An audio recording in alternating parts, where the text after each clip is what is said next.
Hey everybody, it's Jeff back out at the range with Carter and Craig, and we got our Rangemaster Q3 target up, and we're going to talk a little bit about movement.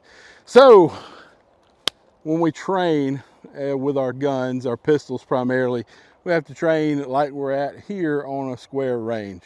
And a lot of times we're doing that in line with other people, so we're not allowed to move a whole lot, and that's perfectly okay, and that's a good thing because it's a safety thing.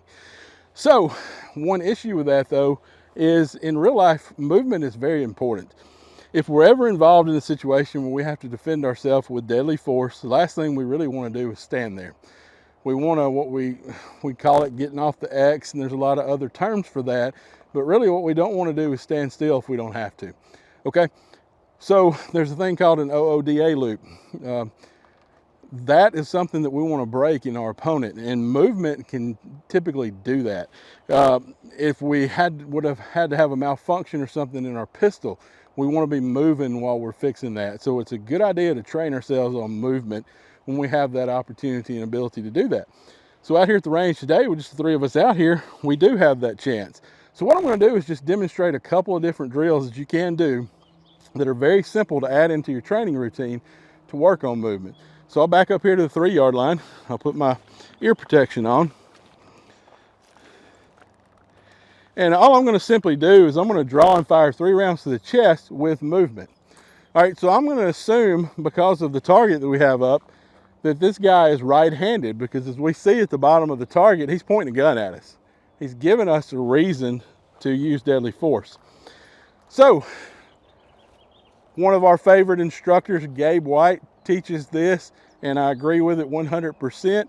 If it's a right-handed shooter, it takes a lot more muscles to move the gun this way than it does this way.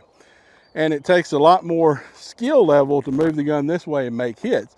So since our shooter's right-handed, I want to move to the left, move to that dominant hand side, make that as tough on him as I possibly can. All right, so here's how I'll practice that drill. All right, so I'll be here at the 3-yard line, have my gun concealed. I'm just in the normal position like I'm walking down the street, and then this guy pops out, points a gun at me, and all I do is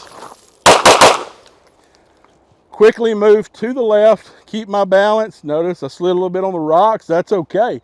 But what I did is I moved quick burst, feet planted, still in somewhat of a decent shooting stance, able to get 3 good rounds on target. So that's moving to the left. Now I'll ignore the picture of the gun and imagine he's got the gun in his left hand and just do the same thing, and it looks just like this. I'm just walking down the street, here he comes, boom. And I make those hits and I do what I need to do. So that's just a little bit of side-to-side movement that we can do, all right?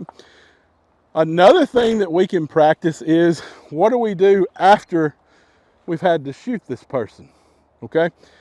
Because as we teach in our classes, and if you've been to one of our pistol classes, we talk about how important it is to shoot until we stop the threat, right? We're not shooting to kill people or anything like that. We're shooting to stop the threat. And we're not sure how many rounds that's going to take.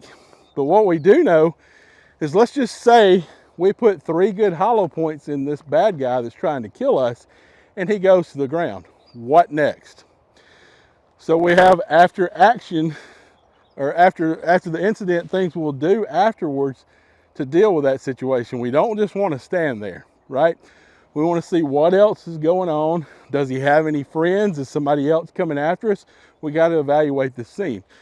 So the next drill that I'll work on is I will sidestep to the left, make my 3 good hits, and then I'm going to assume he's going down. And then I'll show you what I like to do after that's over with. So here I am. I'm challenged. I've got to do what I got to do. Draw step, 1, 2, 3. Now I'll move to where I can scan the whole area and see what's going on, okay?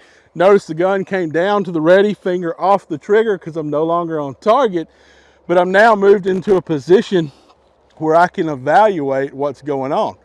And if he did have a friend in the car and he sees what's going on and he hops out, I'm still in a position to protect myself. Or what, after the 3 rounds that I put in him, he goes to the ground, his blood pressure builds back up. What if he's not finished fighting? I need to be in that position to do that. So the gun doesn't go up until I am no longer in any form of danger, okay? So those are just 3 quick little drills that we can do to put movement into our training. And they're very functional drills that'll really serve us well in real life. All right, so if you get a chance, give it a try and see what happens.